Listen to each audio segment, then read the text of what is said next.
Break के बाद बढ़ते आगे। देश के 75वें स्वतंत्रता दिवस के मौके पर हिमाचल प्रदेश के गगरेट इलाके में स्थित महाअवतार बाबाजी द्वारा संचालित महाअवतार बाबाजी कामधेनु गौशाला में भी स्वतंत्रता दिवस के मौके पर ध्वजारोहण किया गया। इस मौके पर श्रद्धेय योगीराज अमरज्योति जी और भूतपूर्व सैनिक retired brigadier Sanjeev Soni, colonel Suman, entrepreneur Ajay Paliwal, Shakti Munshi, secretary Jammu Kashmir study centre और पालमपुर हिमाचल के डीएफओ डॉक्टर नितिन के पाटिल ने मिलकर ध्वजारोहण कर देश की एकता, अखंडता और शांति सौहार्द के लिए कामना की। ध्वजारोहण के समय नेताजी सुभाष चंद्र के समय लिखित राष्ट्रगान को यहां मौजूद लोगों ने गाया। आजादी के 75वें वर्ष को मनाते हुए महाअवतार बाबाजी कामधेनु गौशाला के अनुयायियों और श्रद्धेय योगीराज अमरज्योति जी द्वारा पर्यावरण संरक्षण को लेकर भी संदेश देते हुए इलाके में हजारों की संख्या में पौधारोपण किया गया। महाअवतार बाबाजी कामधेनु गौशाला में थारपारकर नस्ल की गायों का संरक्षण किया जा रहा है। ये प्रजाति जैसलमेर के इलाके में सरहदी इलाकों में पाई जाती है। श्रद्धेय योगीराज अमरज्योति जी इस प्रजाति के संरक्षण और विस्तार के लिए कई वर्षों से काम कर रहे हैं और इसलिए इस गौशाला का निर्माण किया गया है। अभी फिलहाल यहां पर 150 के करीब गायों की सेवा की जा रही है और आने वाले वक्त में देश भर से इस गौशाला में गायों को देखभाल और संरक्षण के लिए लाया जाएगा। इस मौके पर महाअवतार कामधेनु गौशाला पहुंचे हिमाचल प्रदेश बीजेपी महासचिव और chairman bull federation Trilok Kapoor ने कहा कि ये मेरा सौभाग्य है कि आज इस उपलक्ष्य पर यहां आकर इस पावन कार्य का हिस्सा बना। वहीं महाअवतार कामधेनु गौशाला में गौ संरक्षण के लिए किए जा रहे कार्यों की सराहना करते हुए त्रिलोक कपूर ने कहा कि श्रद्धेय योगीराज अमरज्योति जी का यह संकल्प बाकी लोगों के लिए प्रेरणा है। साथ ही खेलों को प्रोत्साहित करने के लिए स्पोर्ट अकेडमी, इंडोर और आउटडोर शूटिंग रेंज का भी निर्माण कार्य किया जाएगा ताकि भविष्य के ओलंपिक के सितारों के निर्माण में एक मील का पत्थर साबित होगा। श्रद्धेय योगीराज अमरज्योति जी द्वारा राजस्थान के दौरे के दौरान कामधेनु गौ माता को हिमाचल आने के लिए आग्रह किया गया। आज महाअवतार कामधेनु गौशाला का प्रारूप है। मैं हिमाचल सरकार और संबंधित विभाग के मंत्रियों से इस पहल में बढ़ चढ़कर साथ आने का आग्रह करूंगा। ये देवभूमि हिमाचल का सौभाग्य है कि परम श्रद्धेय योगीराज अमरज्योति जी अलग अलग माध्यम से इसके उत्थान के लिए कार्य कर रहे हैं। वहीं इस मौके पर त्रिलोक कपूर के साथ हिमाचल कामगार बोर्ड के अध्यक्ष राकेश बबरी और गगरेट के एसडीएम विनय मोदी भी मौजूद रहे। उधर स्वतंत्रता दिवस के मौके पर पर्यावरण संरक्षण का संदेश देते हुए श्रद्धेय योगीराज अमरज्योति जी, त्रिलोक कपूर और अन्य अनुयायियों ने हजारों की संख्या में पौधारोपण किया।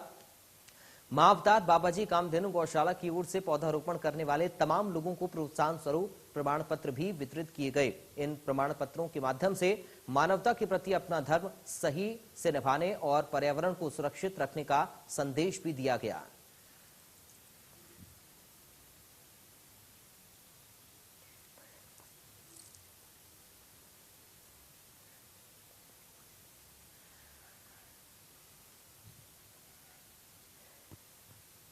तो ये तस्वीरें हम आपको दिखा रहे हैं, हिमाचल के गगरेट की तस्वीरें हैं जहां पर महाअवतार बाबाजी कामधेनु गौशाला में ध्वजारोहण किया गया। आजादी की 75वीं वर्षगांठ इस दौरान मनाई गई, जिसमें कई गणमान्य लोगों ने शिरकत की है और इस दौरान कार्यक्रम की ये तस्वीरें आपकी टीवी स्क्रीन पर हम आपको दिखा रही हैं।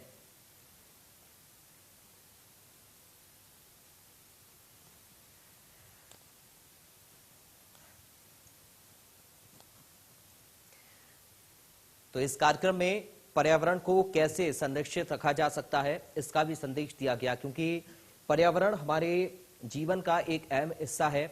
साफ स्वच्छ पर्यावरण हमारी सेहत के लिए, हमारी जिंदगी के लिए, हमारे जीवन के लिए बड़ा महत्वपूर्ण है और इसको लेकर भी इस प्रोग्राम में संदेश दिया गया है। तो आजादी की 75वीं वर्षगांठ पर तमाम गणमान्य लोग यहां पर मौजूद रहे। हिमाचल के गगरेट की ये तस्वीरें हम आपको दिखा रही हैं।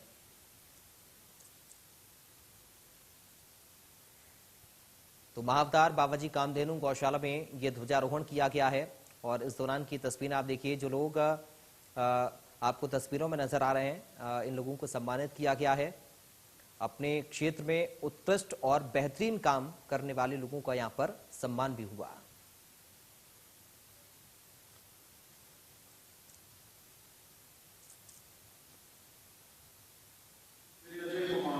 ये आज हिमाचल प्रदेश का भी सौभाग्य है और विशेषकर मेरा भी सौभाग्य है कि मुझे ऐसे पवित्र स्थान पर महायोगी परम पूजनीय बाबा जी ने मुझे यहाँ आने पर अपना आशीर्वाद दिया और मेरा ये पहला यहाँ पर मौका है कि इस तरह से मैं यहाँ आकर आपके बीच में यहाँ रूबरू हो रहा हूँ।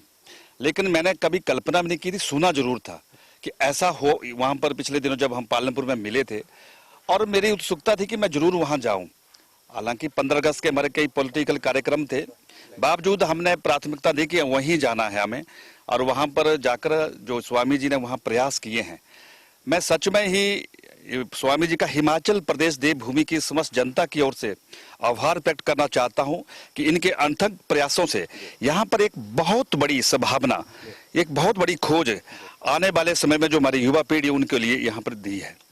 पिछले दिनों जब चर्चा हो रही थी किस तरह से हमारे युवा जब टोक्यो ओलंपिक में गए थे, तब ये चर्चा में विषय में आया था और वहाँ माननीय हमारे ब्रिगेडियर साहब भी वहाँ मौजूद थे। उन्होंने जब मुझे सारी जानकारी दी कि हम हिमाचल प्रदेश के अंदर, अभी तक हिमाचल प्रदेश में कहीं नहीं है। ये सही है कि अब सौभाग्य हिमाचल प्रदेश का कि हिमाचल प्रदेश ही देश के खेल मंत्री बने हैं, इसलिए संभावनाएं बढ़ गई है। और हमने उसमें भी पूजनीय स्वामी महाराज जी को कहा था कि जिस तरह से अनुराग जी का देश की सरकार में खेल मंत्री के रूप में पदारोपण होना और इस तरह के आपके जो प्रयास है, निश्चित तौर पर हम मिलकर यहाँ पर एक कोशिश करना चाहते हैं और यहाँ पर आने वाले समय युवाओं के लिए एक बहुत बड़ी दिशा मिलेगी।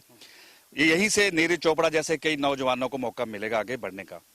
दूसरा, यहाँ पर आज पौधारोपण का कार्यक्रम था और मुझे पीपल पेड़ का जो है ये स्वामी जी के साथ पौधारोपण करने का जो अवसर प्राप्त हुआ है, मैं सचमुच में बड़ा भाग्यशाली हूँ कि ऐसे विशेष अवसर पर ये मौका मुझे मिला और मैं सच में ऋणी हो गया हूँ आदरणीय स्वामी जी का।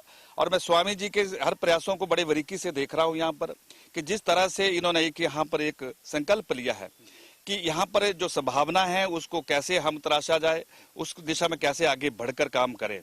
आज लगभग 3000 पौधे जो है हमारे विभिन्न इसके प्रजाति के, आज इसका यहाँ पर रोपण होगा। लगभग हमारे जो साथी जुड़े हुए हैं आदरणीय स्वामी जी के इसमें सानिध्य में, वो सारे लोग, मुझे नहीं लगता इससे पहले उन्होंने कभी कोशिश की होगी।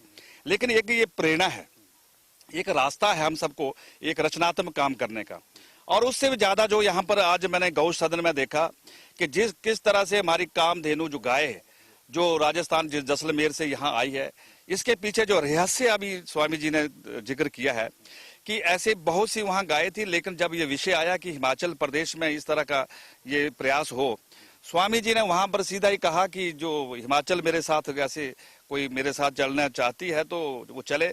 और वो कामधेनु गाय जिसकी उम्र 35 साल से लगभग करीब ऐसी आंकी गई है, वो स्वामी जी के साथ आई और गाड़ी में बैठकर यहाँ पहुंची। और उससे भी आगे बढ़कर देखे आप कि लगभग 21 बच्चों को जन्म दिया है और जिसमें 3 बछड़े और 18 बछड़ियां।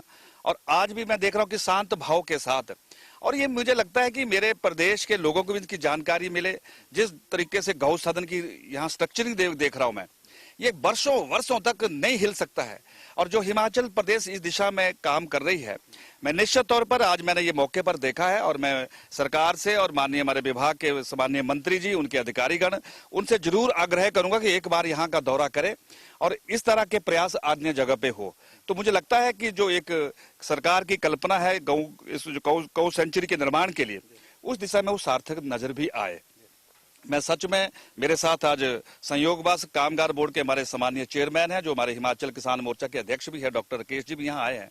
और इस पावन बेला पर हम सबको ये बराबर मौका आदरणीय गुरुजी ने दिया है और मैं गुरुजी के इस प्रयासों से पूरी तरह आश्वस्त हूँ कि इन्होंने जो संकल्प लिया, निश्चित तौर पर मेरे देवभूमि जैसे इस प्रदेश को एक नई दिशा मिलेगी, एक नई प्रेरणा मिलेगी। क्योंकि इससे पहले अगर आप हमारे डिस्ट्रिक्ट कांगड़ा में वहां पर ग्वाल टिक्कर के साथ एक जगह है रजेड़ में, वहां पर आए होंगे, वहां कभी कल्पना नहीं कर सकते थे, वो पैडी फील्ड होती थी। आज वहां जहां जो बाहर से आते हैं वो देखते ये क्या, यहाँ का तो नक्शा ही बदल गया है। और वहां किस तरह से वहां पर लोगों को एक आने का मौका दिया है, लोगों को वहां के कल्चर को समझने का मौका दिया है। और सचमुच में मैं हिमाचल सरकार की तरफ से विश्वास दिलाता हूं कि स्वामी जी के जो संकल्प है उसको हम सभी वासी, हिमाचल वासी मिलकर पूरा करेंगे। आज इस मौके पर मैं इतना ही